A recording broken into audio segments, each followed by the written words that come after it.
Now let's look at the second part. So the second part, it says if you want to test if there is a significant relationship between interest rates and monthly sales at 1% level significance, please state the non and alternative hypothesis. Okay, so for part B,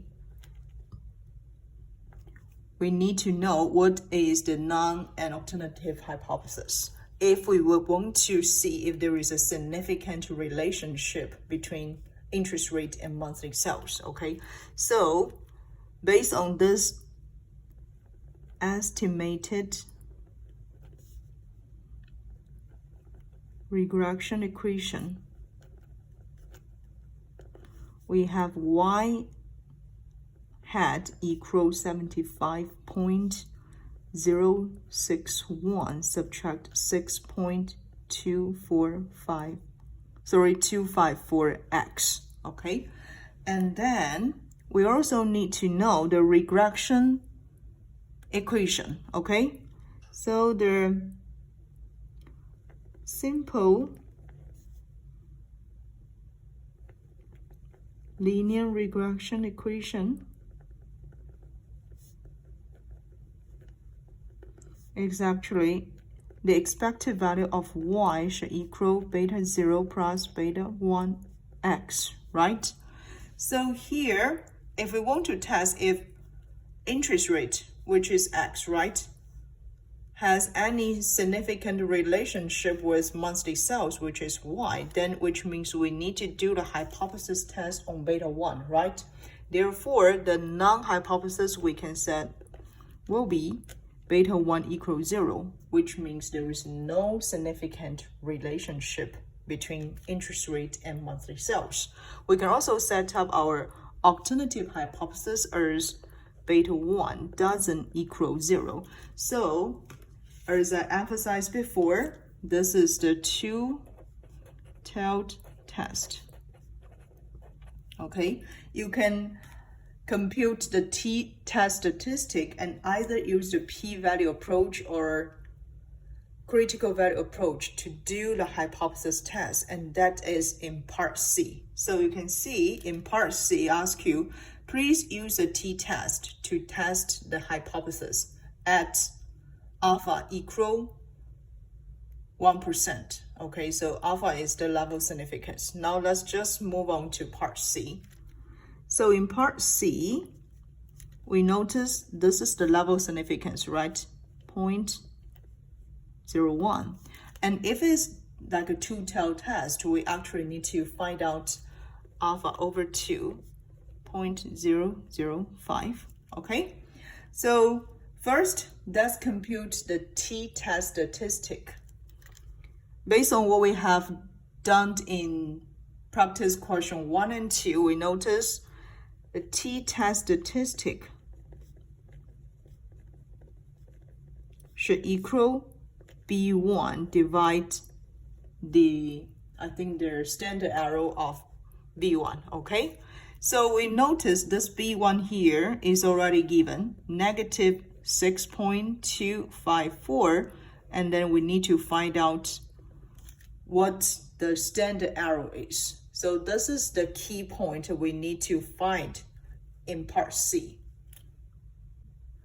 And according to what we have learned in this chapter, this standard error of B1 should equal to the standard deviation of the whole sample divide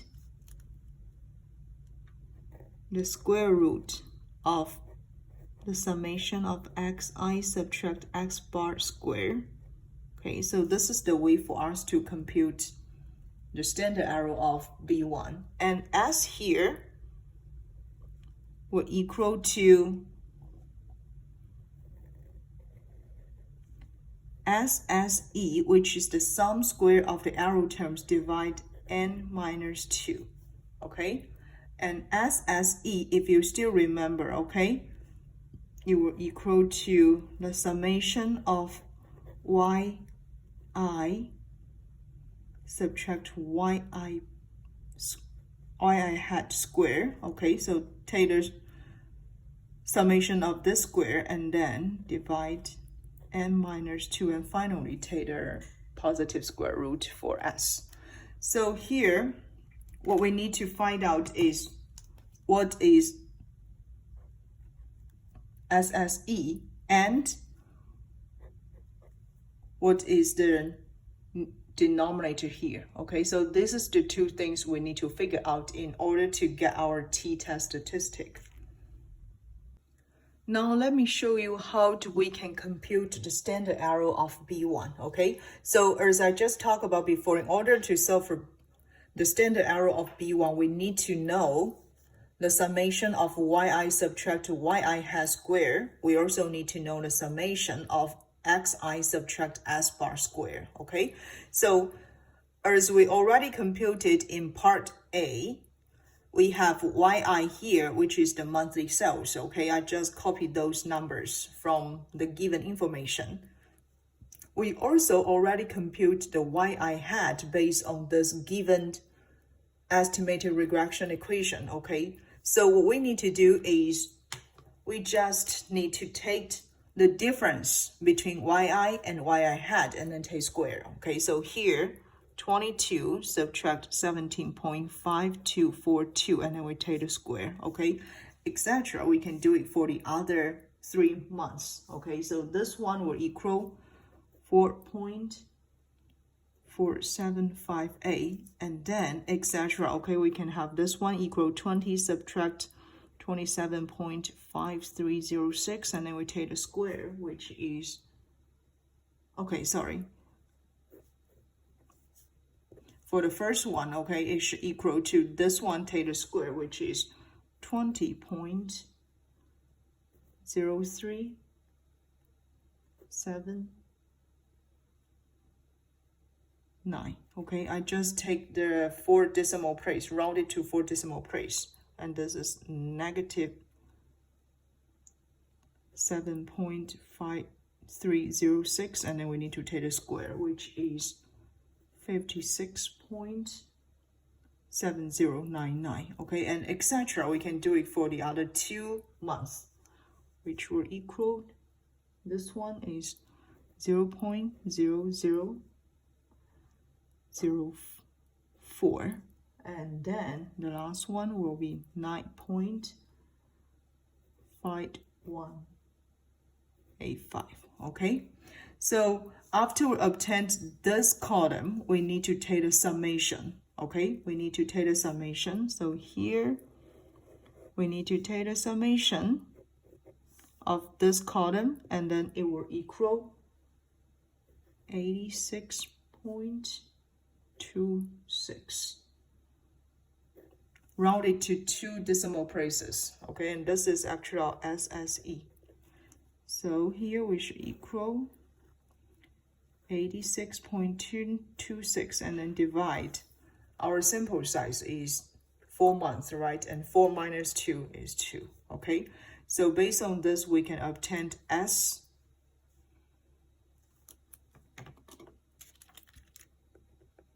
S here will equal 6.57. This is rounded, okay? Rounded into 2 decimal places. Okay, so from here we compute S. Now we need to get the denominator. Okay, so for the denominator, first I just write down some given information for the interest rate for each month. Okay, so for example, in first month was 9.2, in the second month it's 7.6, etc. Okay, so based on this formula, we need to get X bar, right? And X bar, how can we compute X bar? X bar will just equal to the summation of xi and then divide all the sample size, right? So what we need to do, 9.2 plus 7.6 plus 10.4 plus 5.3, or divide 4. So finally here, we can get this X bar will equal 8.125. Okay, so this is the X bar. And then we need to write down this S bar for 4 months.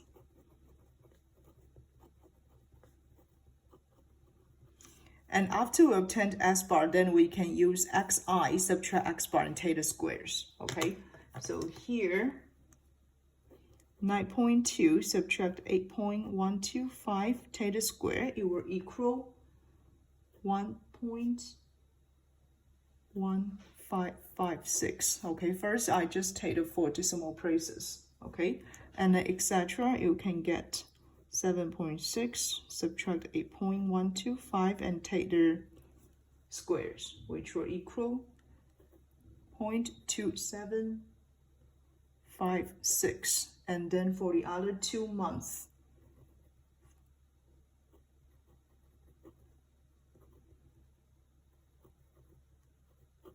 okay, so based on this column now, we need to take the summation, okay? So we need to take the summation. It will equal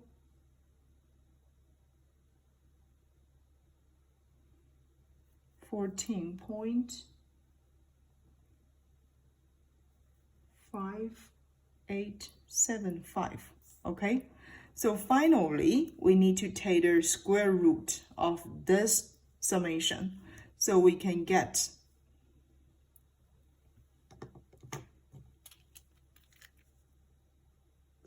this standard error will equal 6.57 divide the square root of 14.5875, which will nearly, okay, I just rounded into 2 decimal places, 1.72, okay? So you can notice now we already obtained the standard error of B1.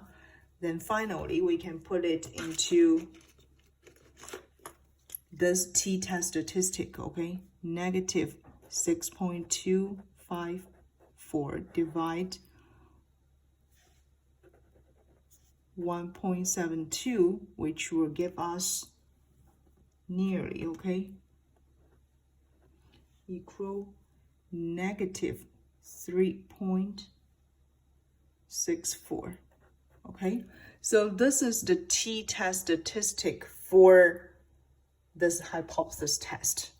And then I would like to use either the critical value approach or p-value approach to see if we will reject the null hypothesis or not. Okay, so here you notice we just obtained a t-test statistic equal negative 3.64, right? And we also need to find out if we base on a critical value approach, okay? So if I want to use critical value approach, then we will need to know the rejection rule, okay? So we will reject the null hypothesis if t-test statistic here that we just compute less or equal negative t alpha over 2 or t large or equal t and alpha over 2. Okay, so this is our rejection rule based on the critical value approach. Now first, let me just find the critical value. Okay, so we need to find out the critical value. Alpha here equal 0.01, right? Because it specified the level significance equal 1%. And this is the two-tailed test. So we need to take alpha over 2 equal 0.005.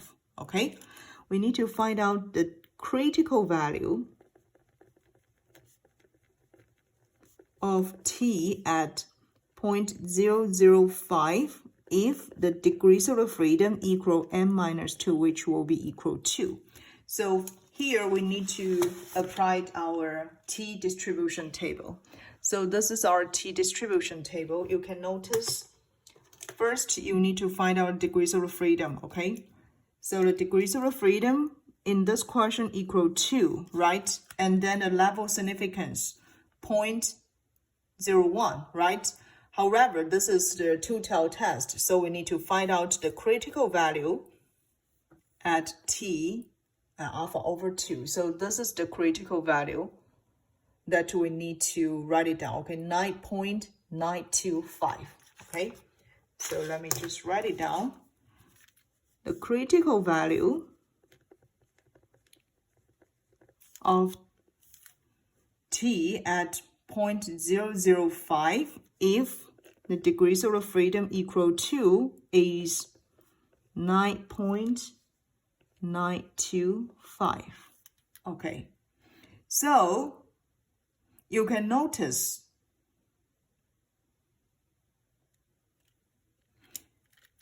our t-test statistic here